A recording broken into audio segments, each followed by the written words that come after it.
You asked for it. Here it is. It's a podcast from Apathetic Enthusiasm. Here we are. We're here. We're being present. I'm here with you. You're here with me. And we're here with all of you. Fix my hair. Ready to go. It's so good to be here, Chelsea. Oh, thank you for having me, Brandon. We're relaxed today. Yes, I feel it. Yeah, this is going to be a good episode because we are so relaxed. We're so comfortable, and not because we went to dinner before this to Lure, where we had some martinis Lure for sure. and some charbroiled oysters. No. It's because Namaste. That's right. I only had one martini because you gave me the heads up that there were some strong drinks a coming. That's right. But before we talk about that, welcome everyone to Welcome. Our Real Relationships. That's right. Our Real Relationships. Woo! Don't get the wrong idea. This is not that calm a podcast. No, Come we on, don't- guys. no, We're we ready got- to party. Liven it up. Too relaxed. Too relaxed. Bring it up. Bring it up. Yeah. Don't breathe lightly. Breathe heavy. Hee-haw. Hee-haw. Yes, Our Real Relationships, where we talk about things, specifically movies that we tie into our lives in some way, shape, or form. We tie thematically, maybe family, maybe friends. Yeah. Maybe a little bit of everything. Movies that we like. So far, we've just been watching movies that we kind of like. We haven't really branched out too much, but one day we'll watch movies we don't like. We'll see how that goes. Yeah. What about movies we love? We haven't quite done that yet. We love Jaws. We do love Jaws. Okay, so we started strong. We did, and it's been downhill from there. Now it's like, oh, this movie's okay. We haven't watched a bad movie yet, in my opinion. That's right. No, we haven't. And that's still to come, thanks to Travis. So before we get into today's movie, let's go ahead and talk about just some housekeeping stuff. You can hit us up on social media. Of course, we're at Instagram at Our Real Relationships, Bluesky, OurReelRelations.bsky. Isn't it social. Our Real Relations? Oh, that's right. You caught me. You caught me. That's what relationships are about. Guilty as correcting charged. each other. Our Real Relations, which also might be a porn site. I don't know. Well, real is REEL here for us. Okay, so it's a movie-based porn site. .bsky.social, and then at YouTube at ApatheticEnthusiasm.com. There you can find Apathetic Enthusiasm, our flagship show with me and Travis, or Interdimensional RSS, the Rick and Morty podcast. So, then we have email, of course. I don't know why I don't have it on that template. Our Real Relationships podcast at gmail.com. So, yeah. Yeah, find us somewhere. Somewhere. If you can't figure it out, loser, Yeah, you suck. what's wrong with you? You suck. You know what? Don't listen to us. Go find a different podcast where you can remember easy stuff like that. You loser. I like to start out with a strong insult. I like to neg my audience pretty hard. You know, that's a good term, negging. I used that term earlier today, actually. Did you? Yeah. Appropriately? Yeah, I was hitting on a young female intern, and I said, Oh. Tell me more I about said- that. I said, hey, you are an ugly bitch. And she's like, I'm reporting you to HR. I'm like, no, this is negging. It's cool. Oh, you cleared it up. Yeah. Good And- for you. and she's I'm like, proud of the way you handled that. okay, well, negging, that's not an HRable offense. No, and HR is like, we don't have time to deal with you again, Brandon. Yeah. Stop Yeah. insulting these young interns. Yeah, like whenever the HR gets an email about me, it's like, send it to trash. It's Put it in the Brandon file. No, yeah, negging. Brandon file, that's what I am. I'm a Brandon file. Oh, you've been to prison twice for that. No, gross. Don't Ew. make it gross. Okay, sorry. What are we? This week we're talking about Field of Dreams. Ooh, Field of Dreams. We're partially talking about it because it is National Corn on the Cob Day. I believe today's the 10th. I think either the 10th or 11th is National Corn on the Cob Day. That's part of it, and partially to celebrate Father's Day, a little early Father's Day present to you. Oh, thank you, honey. Watching Thank you. Field of Dreams, your favorite movie. My favorite movie. I when I was growing up, I'm like, when I'm a father, I'm gonna love playing baseball. I'm gonna go to Iowa And And you've only been a dad for 13 years, so baseball is any minute now. any Right minute, around the corner. any minute now.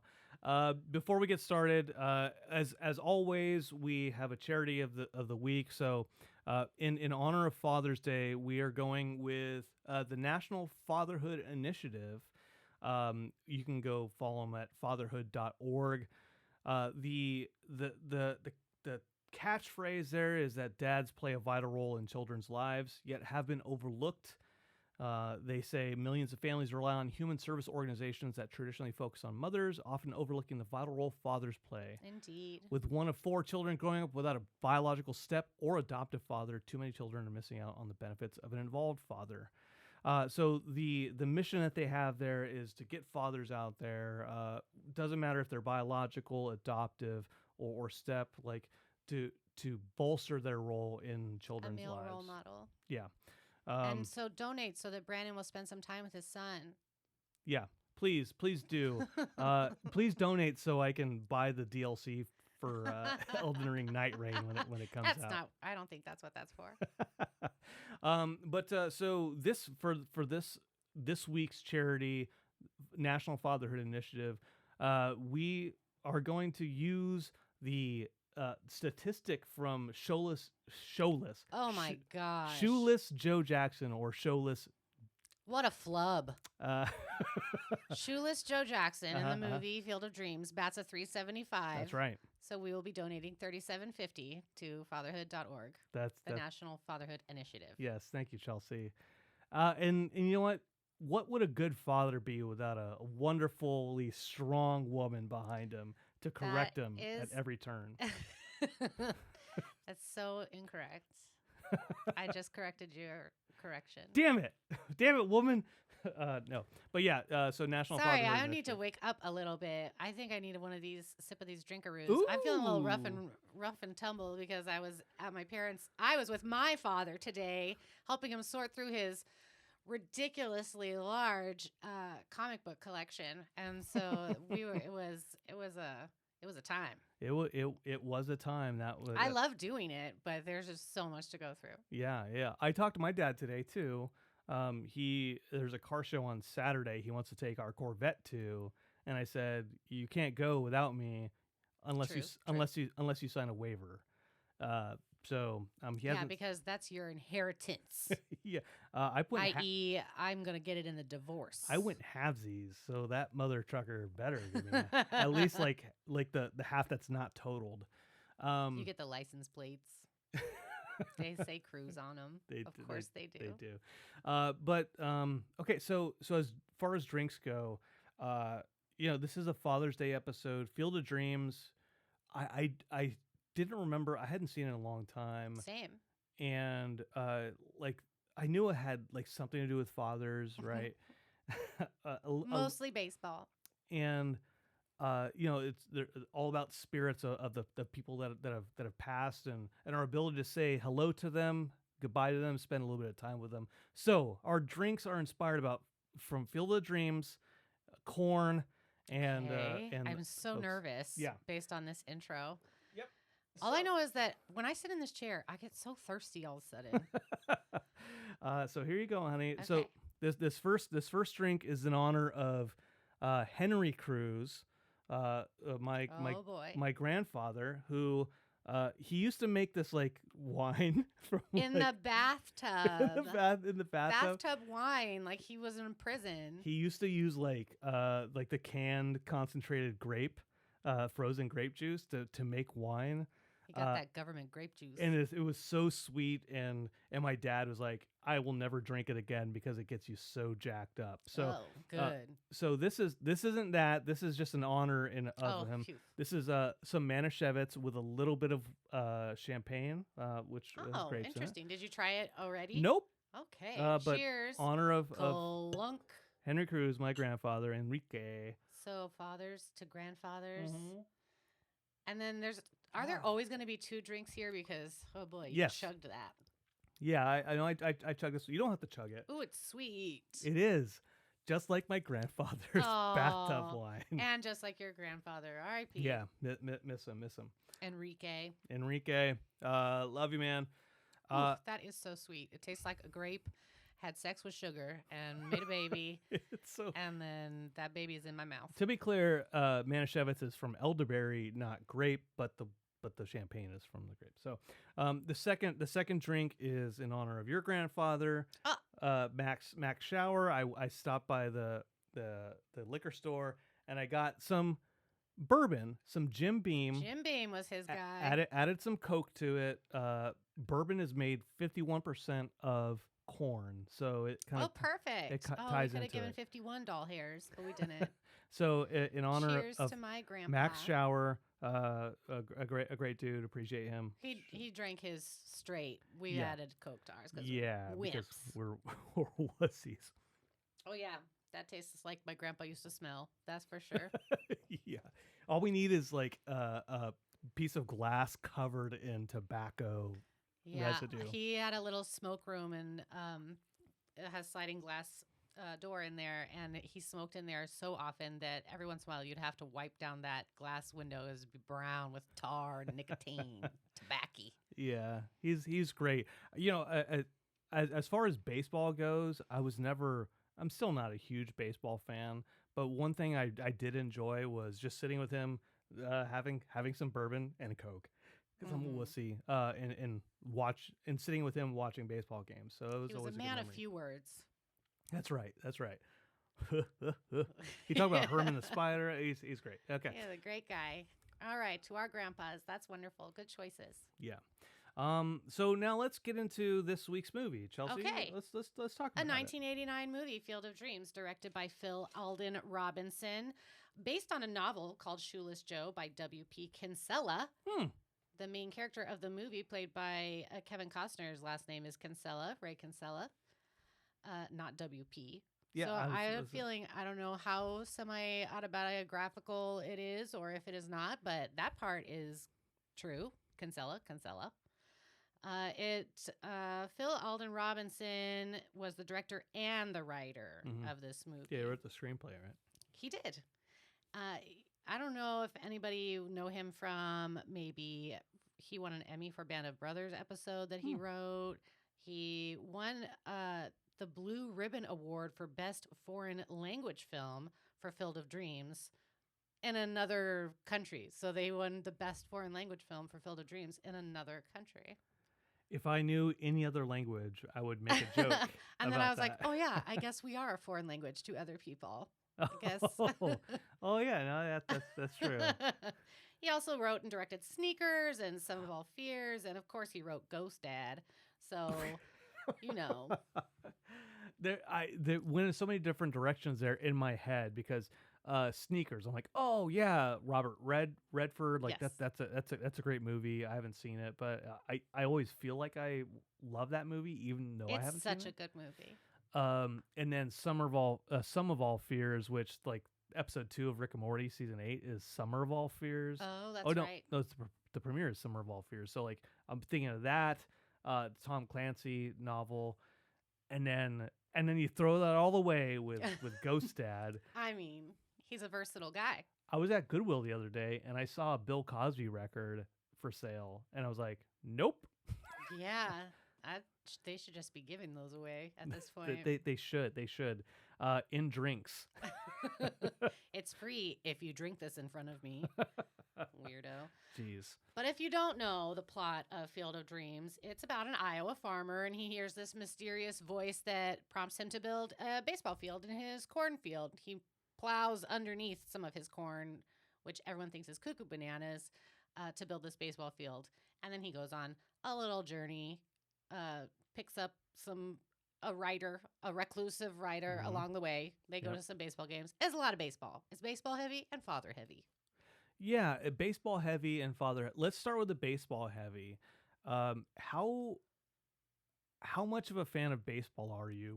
Were you a baseball fan as a kid, or? I think I was, but that's only because we used to go to the Angels games when I was little. My grandparents Los lived Angeles in Angels of Anaheim. my grandparents lived in Anaheim, so they would take us to the Angels games, and I thought it was fun to go to the baseball games. It's way more fun to go to a baseball game than to watch it on TV.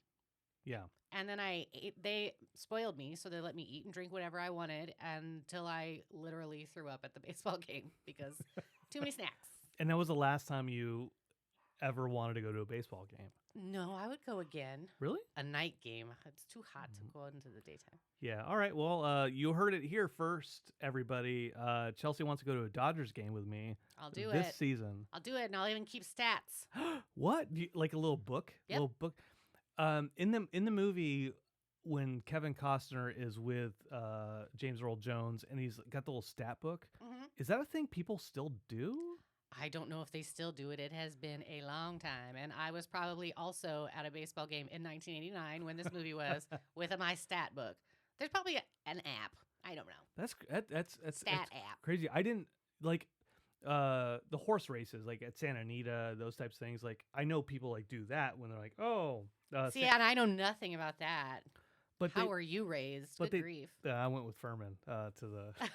He's not a father figure of yours, is he? No, he's not. But he did take me to the horse race, and I did let me bet. So arrest him for. Did your parents know that he was taking you to the horse races? Yeah, he sure did. Oh my gosh, Yeah. my lands. My ticker. My Lanta. Okay, so W.P. Kinsella. So you were a fan of baseball, kind of, but then you stopped. Yeah, I just got into other things like like hats and belts and accessories. Of course. But W.P. Kinsella, who wrote the book, R.I.P. W.P. Kinsella. Oh, he died. He wrote Shoeless Joe. He also wrote the Iowa Baseball Confederacy and the Dixon Corn Belt League. So this guy loved him some baseball. And I know Kevin Costner loves himself some baseball. Yeah, because he did that the other baseball movie, Tin Cup. That's what he wears when he plays baseball. And the Postman. He did Bull Durham, and he did what's that other one? For Love of the Game, I think. Oh, I think that's the other one. Let me look in my notes. Yes, I'm right. Just a quick side kind of tangent. I think eventually on this show we'll talk about different baseball movies. But I want to talk about how like baseball movies generally aren't interesting to me. Okay. So like you want to talk about right now? Well, yeah, just real quick, like Hit me. like The Rookie or Angels in the Outfield or Little Big League, The Rookie Sandlot, the Sandlot, Bad News Bears. What? Come on. These movies are not that interesting to me. I am appalled because a lot of these movies are not about baseball. They're about the relationships, and it just revolves around baseball. But I think that's the crux of it is they are centered around baseball, and baseball is not an interesting. It's not super interesting to me as a sport. Like I do like going to a game because I get drunk and like. Do you eat like peanuts? Sports movies in general? Like you like a football movie? Like The Blind Side. This is the only football movie I could think of. Necessary Roughness. Unnecessary Roughness. Yeah. Do you like a golf movie like Tin Cup? Do you like a soccer movie like Bend It Like Beckham? Maybe I don't like sports movies. Okay, all so that then much. that makes a little bit more sense that you don't like a baseball movie. If you just aren't a huge fan of sports movies, and I can side with you on that. I'm not. I guess it's not my go-to. Remember the Titans? Like no, not really. yes, it's okay. I thought you were asking me. What's the one where like he has a sour cream, whipped cream on his nipples? Friday Night Lights. Yeah. I don't want your life. That's what he says. Yeah, like that. Like not super interesting. So I don't know. Sour cream. His whipped cream, and she has whipped cream, and you're thinking of not another teen movie where he puts whipped cream on himself. That's right. I'm mixing sour up. Cream. I'm Good mixing Lord. up my references And your creams. as I do. But I wonder if you would like the book because, from what I understand, well, so the movie, first of all, Field of Dreams, it's kind of supernatural. It's kind of sci-fi almost. There's like time travel in it, and it's very mystical. But from what I understand, the book is even more so, kind of like a fever dream, like almost a, what's that? Hunter S. Thompson. Oh, Fear and Loathing in Las Vegas. So that's what I'm picturing when I was reading about the way that the book is. It's kind of like that, but with baseball. But I could be completely wrong because I haven't read the book. Yeah, but that's kind of interesting. I think like there's parts of the movie when Kevin Costner, Ray Kinsella, starts traveling with Terrence Mann, played by James Earl Jones, where I'm like, this is gonna be like a road trip movie where they're like recruiting ghosts to be on their ghost baseball team. So I was like, does the book go deeper into like aspects of that or not? I don't know. I don't know if you have any notes on that. I have some minor, minimal notes about the book. That it is more surreal, abstract, and very wandering was the word that they used to describe the book. I don't know if that means like stream of consciousness or what it all means, but that Ray has a twin brother in it. Oh. And Ray kidnaps J.D. Salinger and takes him on a road trip. The relationship between Ray and his wife Annie, who in the movie is played by Amy Madigan, is a lot more strained in the book. In the movie, it's a very loving, supportive relationship. What else? So a couple things. One with this J.D. Salinger like being kidnapped aspect of it. There, I feel like they do play that up a little bit, just with like the Kevin Costner putting his hand in the pocket, and like, I've got a gun.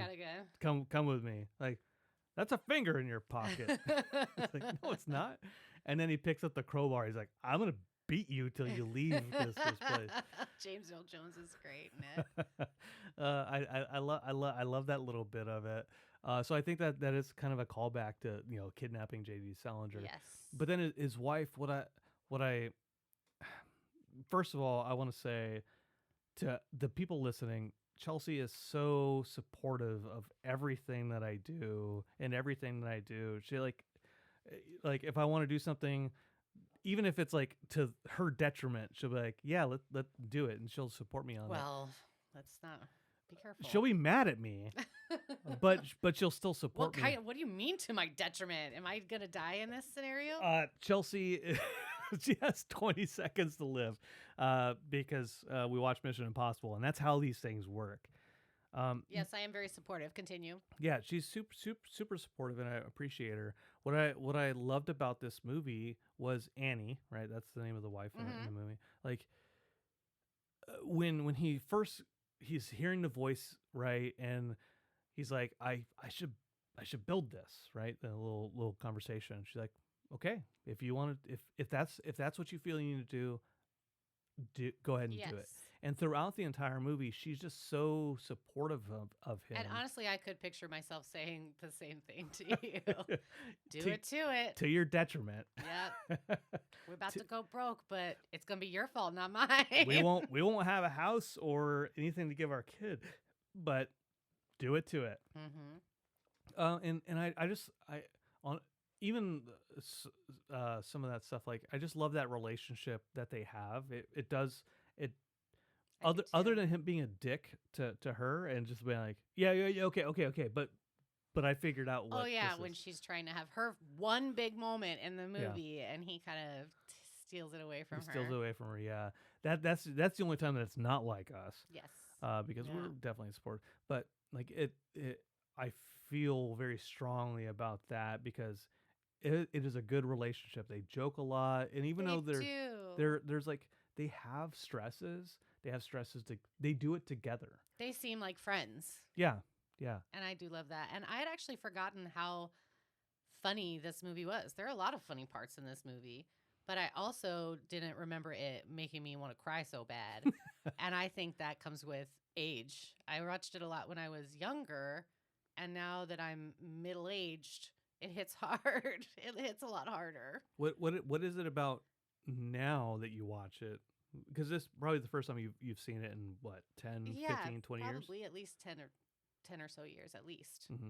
What about it hits harder now? Just this whole like feeling of needing to do something and needing to fulfill or have some kind of satisfaction the older you get, and having regrets about the way you acted with your parents and maybe you didn't get to make up for it, and missing your parents, and raising a kid with your wife and a husband and a mortgage and all these things that are just real life, and they're doing it together lovingly. It was really emotional for me this time around.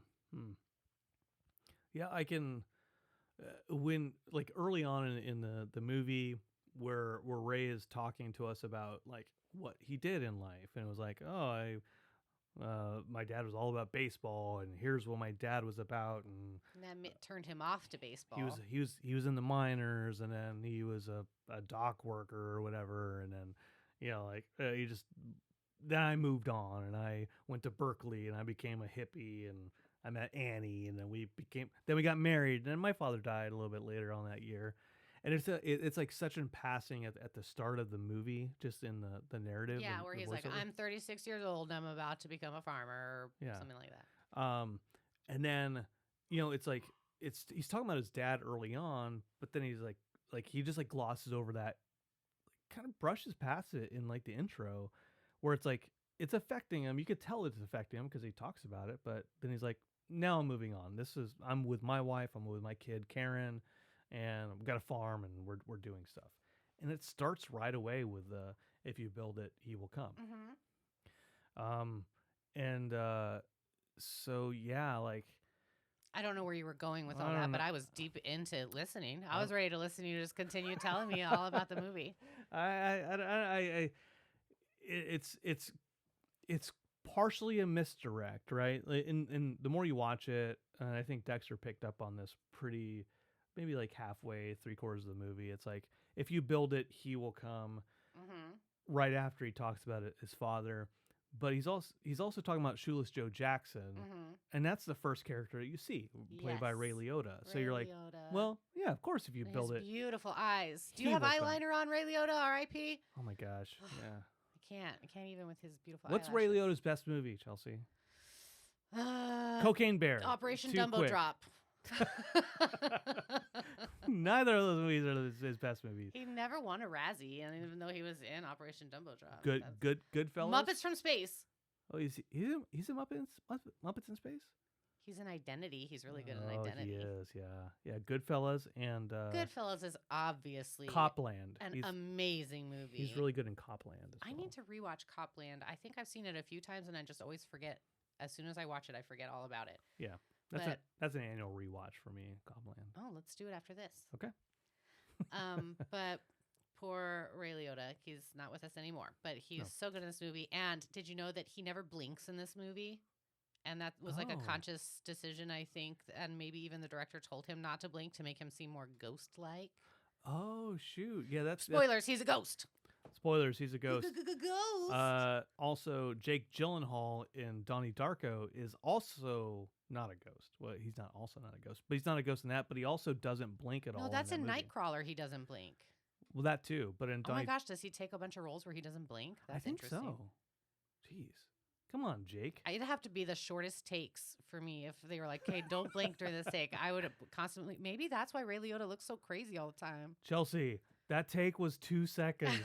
we need at least 10 Just seconds. thinking about it makes me have to blink. Ow. I do have some fun things about Kevin Costner. He must be he's born and raised in L.A. He's a Cali boy. Oh, really? He was a skipper on the Jungle Cruise at Disneyland. He doesn't seem like a Californian. I know. I was thinking that when we watched the movie, he has an accent or something. Yeah. He seems more like if he was going to be from California, it'd be Bakersfield, which is the Oklahoma of California. Yeah. Shout out to Baco. Get it, Kern County. But that he, the longest he's gone without a Razzie is 2 years. As he's gotten his Robin Hood Razzie. He did get a Postman Razzie. He was nominated for Razzies for Waterworld, Message in a Bottle, and 3,000 Miles to Graceland. But he just sticks with it. Good job, Kevin Costner. Yeah, good job, Kevin. Hang in there. You'll win something someday. No, he's probably won a million bajillion things. Yeah, he's so good in this movie. He's won some Oscar. I think he's so won sweet an Oscar. and endearing in this movie, and he's got the sweetest smile in it. He seems so innocent. I love it. Yeah, He went to Cal State Fullerton. Really? Which is where I went for like half a semester. Before I made you drop out. Before they were like, you don't attend classes, so you can't come here anymore. The thing about college classes is you have to You gotta attend. go. You gotta go sometimes. He was also voted most erotic male in a Germany magazine. Hell yeah, shit. I know, quite an honor. When for longest time, and like I didn't know he's from California. That's kind of news to me. Uh, I just always associated with him with kind of like Dances with Wolves and he's kind of a Western Yes, type he loves of a actor, Western. right? Like I didn't see him as anything other than this kind of like Midwest. Midwest, yeah.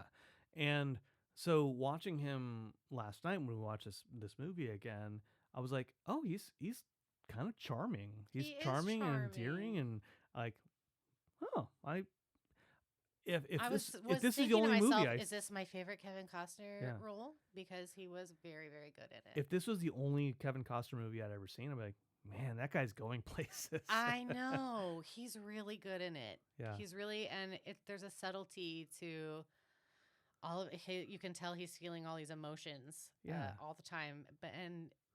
And I love when he jokes with his wife. That really is one of my favorite things. They have the cutest They're interactions. they're such good friends. They like first and foremost they are friends, and yeah, they again they have their stresses of the like the realities of their adulthood, but at the core of it they're still they love each other and they support each other and they want to be with each other. Yes. Except for he's not present during one of my favorite things, my favorite scenes, where his wife, they go to a PTA meeting, which fucking hell. Can we all just all, Ugh. I can't with the PTA meeting. I was on the board before and never again, folks. Let's all drink to that. Let's all drink to Chelsea Yeah, never cheers to being on that. the PTA board ever again. And they're talking about banning certain books at this PTA meeting.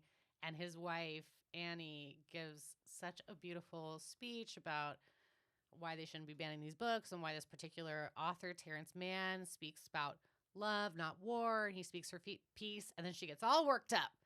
And she's like, step outside, you Nazi cow. I love it. I love it. When I watched that scene, I was like, what's the purpose of this scene right now of her like going against like because like thematically it doesn't really fit in with like what Right. is happening. That's true. So although Kevin Costner as Ray is not present, this conversation is like leading him to be like, oh, this is what's next on my journey. So in a way, like it's kind of like fridging her. It leads him to Terrence Mann. Yeah, to Terrence Mann. But what I will say is like, thank God she said that. I really wish I love it. that a PTA meeting, like in like Anywhere. congregation like that, everyone would be like, yeah, you know what? F you for trying to ban books, you Nazi cow. I know. And then she's all psyched about it after. She's so proud of herself. Did you see me in there? Step outside, you Nazi cow. She's so proud of herself. She's so proud. And from what I read, that she's kind of like that in real life. She's just strong. She's married to Ed Harris. They've been in. Oh, like, really? I feel like I want to say they've been in like Was she in more than 10 movies The together. Abyss? Was she in The Abyss? Not that I know of, but don't quote me. I and won't. I'd have to look it up. She was in Pollock, which I know Ed Harris plays Jackson Pollock. But I think she's been in quite a few movies with him. Here's my fun thing about Amy Madigan. She played keyboards and sang in a band called Jelly when she was younger. And she used to open for Jackson Browne and Steve Martin's comedy set, which is a fun What? bit.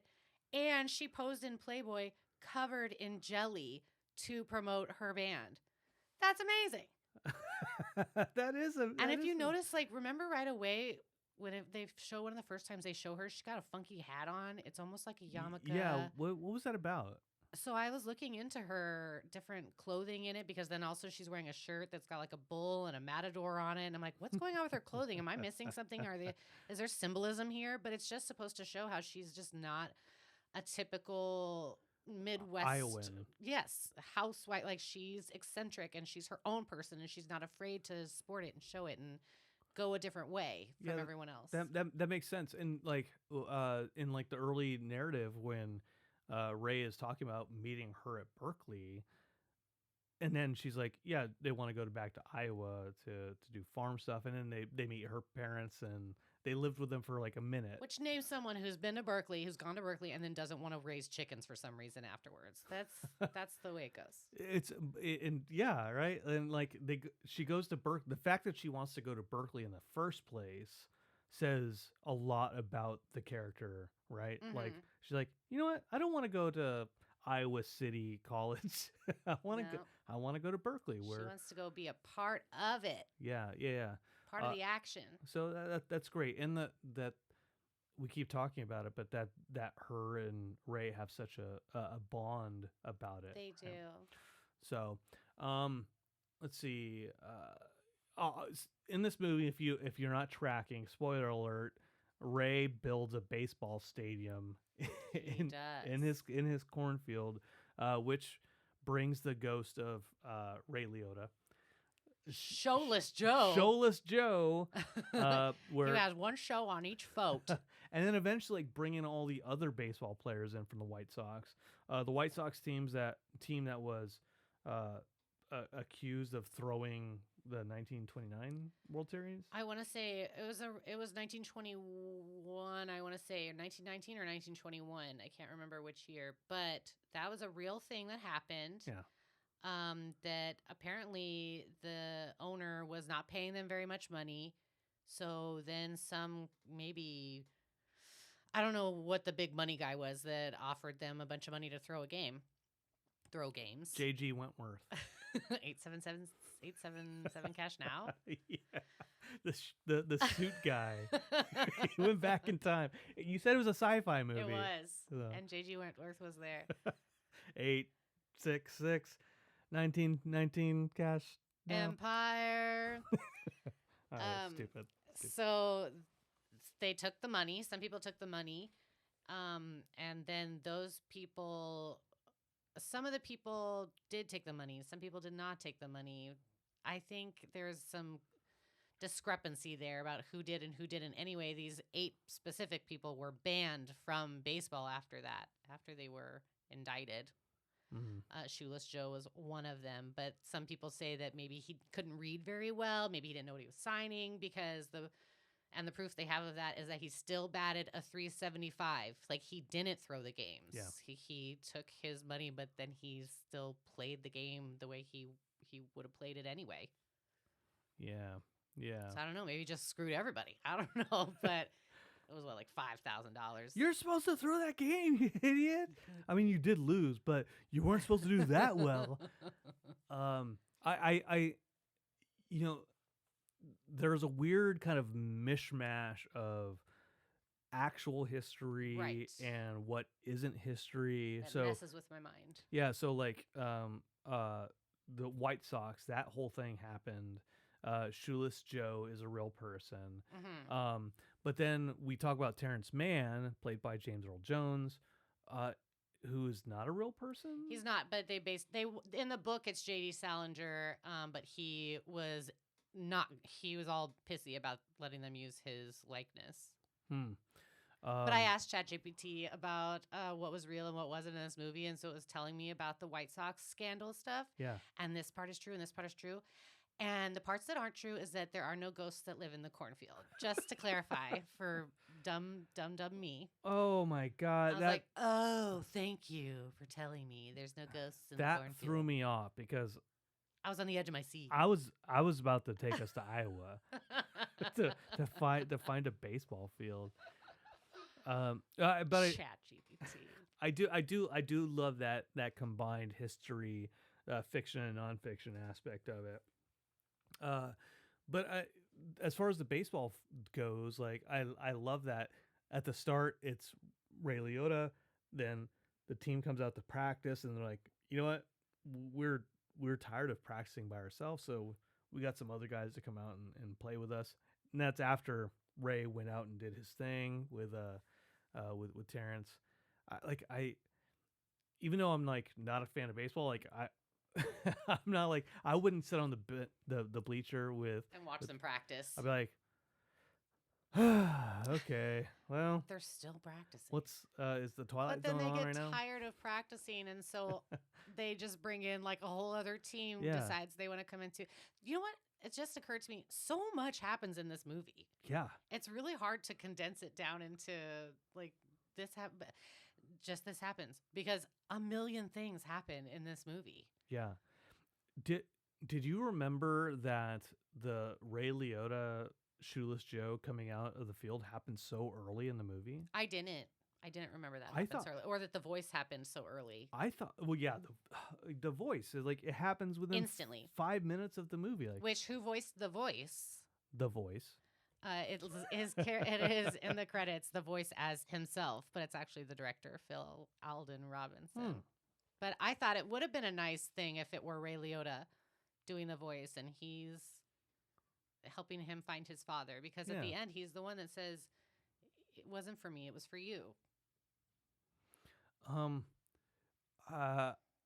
Sorry, I distracted you. No, it's distracting, but it's also like kind of a direction I want to go is like, so the two questions. My ADD is taking over with this movie. I apologize. No, I don't. I'm not sorry for who I am. Go ahead. Two questions. The first question is, shout out to Jeff.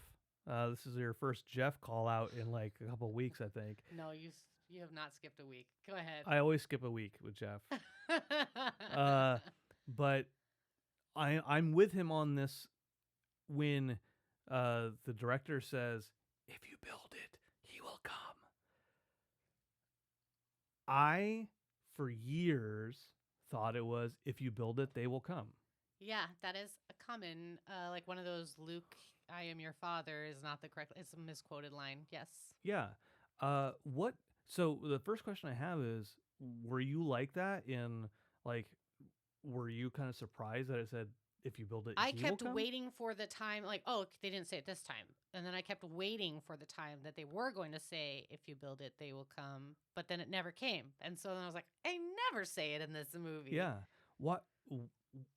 Where do we get the idea that it's, if you build it, they will come? I'm assuming it's from the little bit of speech that his daughter, Karen, played by Gabby Hoffman, and James Earl Jones, both are, they will come, Ray. They will come. They'll come, Daddy. They're going to come. And so there's that whole speech, which James Earl Jones gives this beautiful speech about they'll come and they'll feel as if they've been bathed in magic waters. And he's got that beautiful voice. And the Pride Lands are all yours, as he says something like that. I think you're mixing your Am I movie. mixing it up? Simba, they will come. He does that whole speech, and I think part of it is improvised. They gave him a little bit of that speech, and then he just went with it. Oh, really? He's such a beautiful speaker. Oh, God. It is James Earl Jones' smile is like, it's so contagious. It's and so genuine. adorable. Yes. I was like, nobody fake laughs and fake smiles like James Earl Jones. I'm like, this guy's really happy He's about having a good time. what's happening, and equally he's annoyed at Ray coming in and trying. It's like so good. He's so acting good. in this movie is Yeah. incredible. R.I.P. James Earl Jones. Yeah, that was Darth fairly Vader recent. himself. That was this year, right? Yeah. Yeah. Was. Yeah. Let's see. Do I have anything about? He's never been nominated for a Razzie, but he almost had an EGOT. Almost. Because he had an Emmy and he had a Grammy for a couple of a spoken word album for children where he did Great American Documents. Can you imagine? He reads the Constitution. Oh my God. I thought it was like presidential What do you think he's reading? nomination 243 decree. Oh, no. He's reading statutes. On this day in 1972. You do a terrible James Earl Jones. It's borderline terrible Morgan Freeman, but it's very not a James Earl Jones. No, it's not. But so that was his Emmy and Grammy, and then he got an honorary Oscar for Lifetime Achievement. So that was where he he's got like almost an EGOT, and then he got a Tony for Great White Hope and Fences. And he had a severe stutter as a child. Really? But not anymore. I mean, No. well, yeah, 'cause he's dead. I didn't mean it like that. That's fucked up, I didn't mean man. it like that. I just like, then he got rid of it. You know, anybody who's dead now doesn't have a stutter. That's true.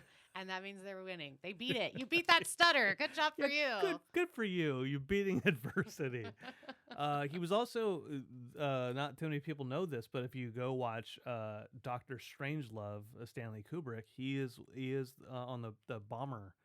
That's right. He's so young. Yeah, he's such a young dude on there. But anyway, yeah. So yeah, James Earl Jones. So the second thing of like, if you build it, they will come, right? Like that whole thing where we're like, it's like Berenstain Bears and Sinbad the Sailor. The Mandela effect or something. Yeah. So got that out of the way. But as far as if you build it, they will come, or he will come. Kind of talked about this at the start of this, right? You initially you think it's about Shoeless Joe, and then he shows up, and then all of a sudden it changes it up. Like, was it relieve his pain, ease his pain, ease his pain, and then go the distance. Yes. And so there's like a mystery aspect of the movie of like, who is talking and what are they talking about? Right, because those messages separately don't seem to go together. Right. And at the start, I'm like, oh, clearly this has something to do with his father. And I know this because I've seen the movie a long time ago. It has something to do with his dad. You okay? Are you getting choked up? Yeah, I'm getting choked up. Is that Jim Beam a little much? Yeah. Do you want more You shouldn't have chugged that Manischewitz. And oh, man of shit. And champagne. So the mystery of all of that, of like, how do all these things tie together to his dad?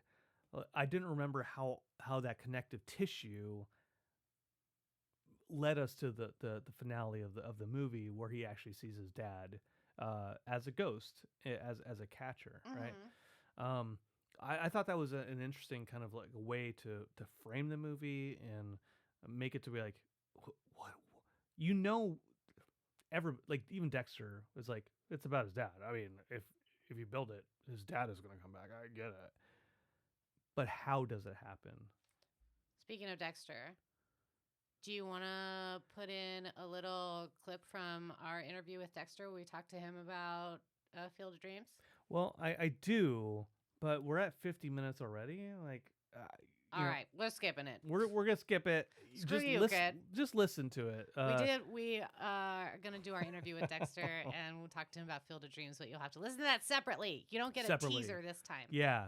This is a Father's Day episode, and I'm a father, and I want my episode to be with Dexter alone. So I do have like a big concern, question, qualm, I don't know, something with the movie. Yeah. At the end, his dad does appear. His dad's the catcher, and Kevin Costner goes and introduces himself, and then he introduces his dad's name is John Kinsella. Thank you. Played by Dwyer Brown, I want to say. Change a generic name with something you've never heard before. Dwyer. I know it's a cool name, and boy is he cute. But so he introduces him. Sorry, it's Father's Day, and I don't want you to make him a father. in the movie, he's not a father yet. When Ray is meeting him. This is before I saw him, before I knew he was all beaten down by life. That's what he says. So he doesn't have a kid yet in his ghost version of himself. So he says, this is John. This is my daughter, Karen. This is my wife. This is John.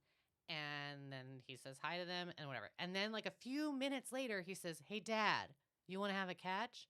So at that point, I was like, oh, does John know that that's his son? He is the young version of himself, but of course he is a ghost, so he did live his whole life. He doesn't seem confused by the fact that he was called Dad just now, and that's the only thing, and that has always thrown me off. I understand that they added that because people didn't like that there was no official reference to him being his dad in the movie, because dum-dums were like, what? Who is that? Was But I'm that like, was but him calling him dad and him not looking confused confuses me. was that a thing that like people talked about? Like, was there like early screenings or like, wait, is that his dad? Yeah, they added that dad line to make it clear to audiences who were Okay. wanting that official confirmation. Um, I so So does John Kinsella, as a ghost, a young ghost, know that Ray is his son? yes. Okay. And here's what I want to say is two things. First, I'll say this movie is about closure. It's about resolution. It's about like, the things that we regret and getting after those things we regret and getting a chance to acknowledge them and close them out, right? So, um, you know, uh, Ray the entire time is like, he has regrets about moving away, uh, raising this family, and then his dad dying as soon as he gets married. He has those regrets. He has regrets not of like saying something about like Yeah. shoeless Joe. Like he has that aspect.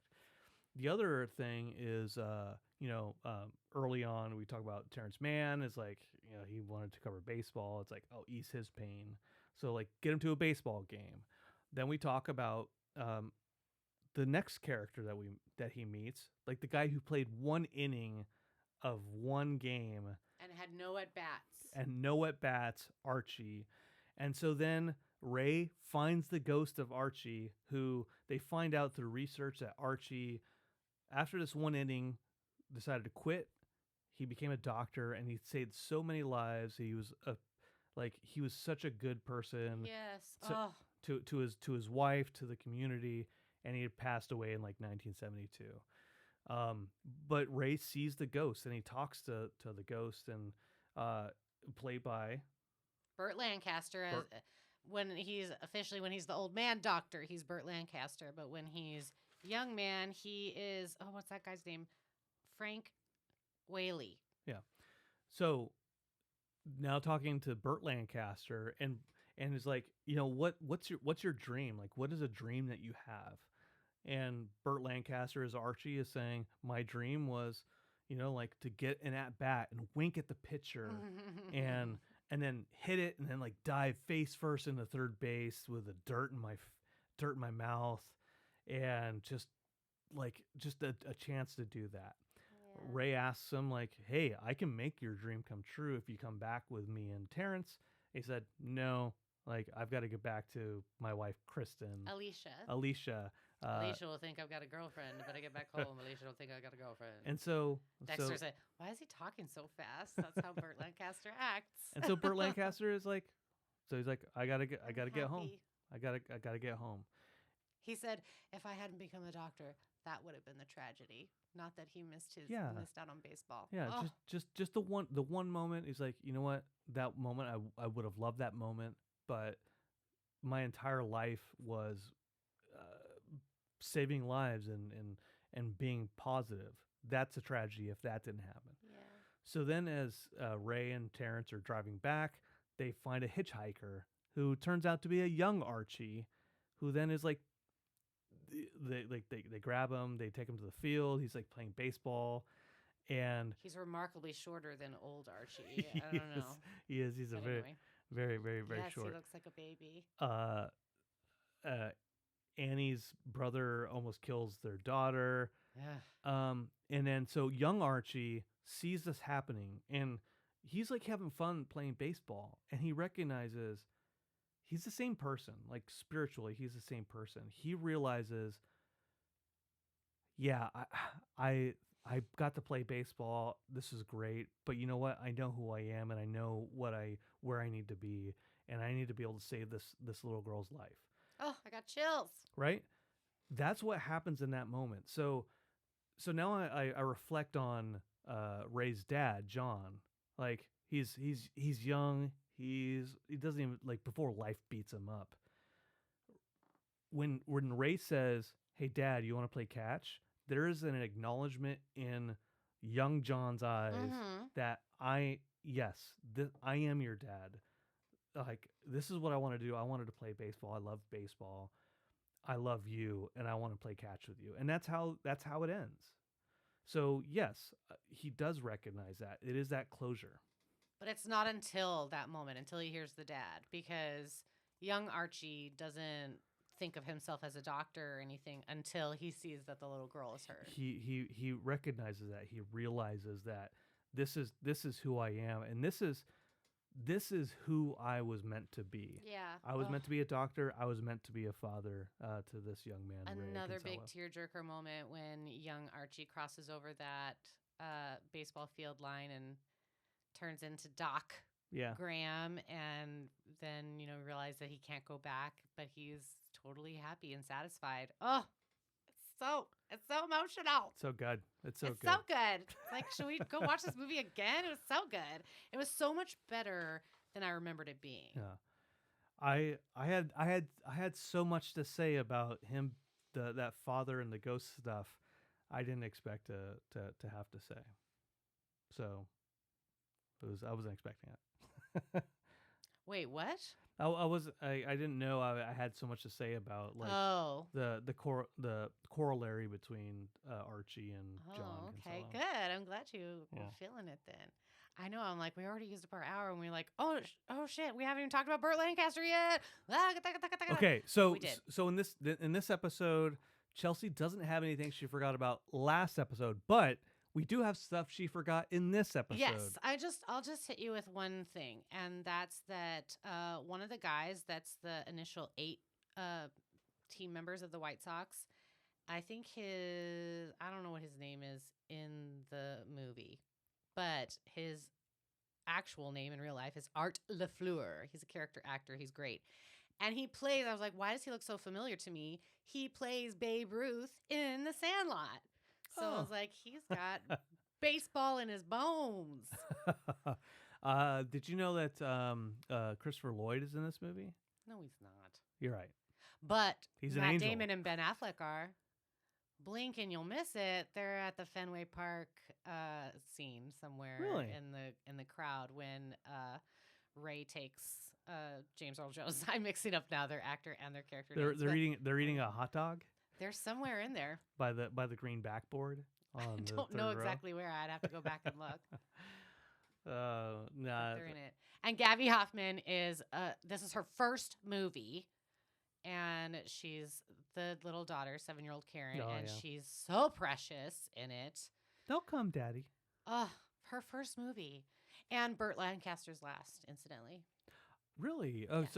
So his last film. He did a couple TV shows after, but it was his last film. You before we recorded this, you wanted to talk about some Burt Lancaster stuff. So I wanted. I have time. No, it's fine. We got it's 58 minutes. You got just 2 minutes. That I didn't realize that I didn't know that much about Burt Lancaster, because when I was watching Field of Dreams, I'm like, who is that guy? And he does look familiar to me. Yeah. And I'm like, oh, that's Burt Lancaster. So I was looking up his movies, and I was like, I haven't seen any of these.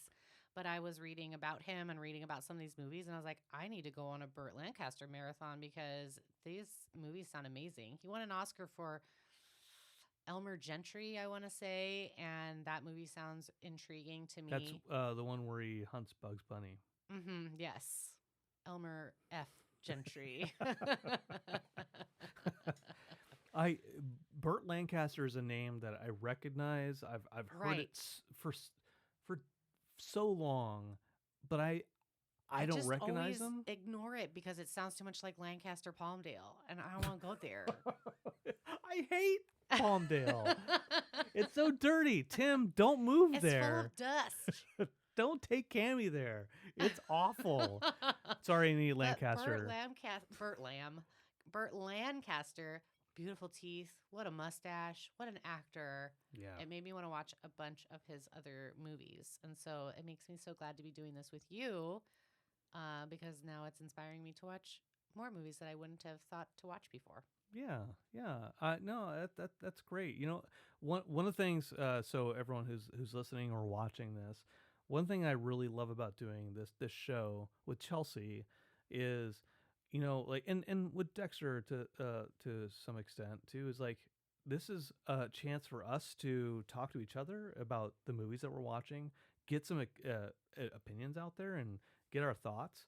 and maybe like explore a little bit of our feelings so that we have a record of this for when Dexter grows up and our grandkids are there. I'm assuming we have grandkids. We'll adopt some if Dexter doesn't want Yeah, it. yeah. If Dexter, just start having sex when you're 18. What is happening? Well, so you This have is about to grandkids. it was so charming at first. It's about to take a turn. Let me stop you before it takes Okay, a weird okay, turn. okay. Anyways, Go the nice direction this with it. this is so great. It's about like part of this is legacy. Field of Dreams is a little bit about legacy and For sure. a history, and so it's just a really good episode. And I'm glad we watched this movie for this week, and thank you, Chelsea, for spending time with me talking about it. All the time. I love it. Any last thoughts about the movie or about? I will say that I think next week we hadn't officially decided, but we're thinking of watching What We Do in the Shadows. Oh yeah, that's right. So I maybe we'll forgot. put up a poll and with a few movies in it to see Yeah. if there's any movies that anybody prefers us to watch. And I'm open. I really worry about what Charity will have to do for What We Do in the Shadows.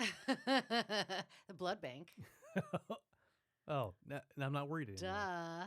Yeah. And happy Father's Day to you, Brandon. And happy Father's Day to my father and your father and fathers and father figures and male role models everywhere, adoptive fathers, stepfathers, anyone who is playing an active role in someone's life as a fatherly role. We love it and we appreciate you. Thank you, honey. Appreciate it. All right. To everyone out there, have a wonderful, wonderful week. Happy Father's Day. And we will see you next week with whatever movie we're going to cover at that point in time. It's going to be a surprise. Oh. Not Big Daddy, though. Not Big Daddy.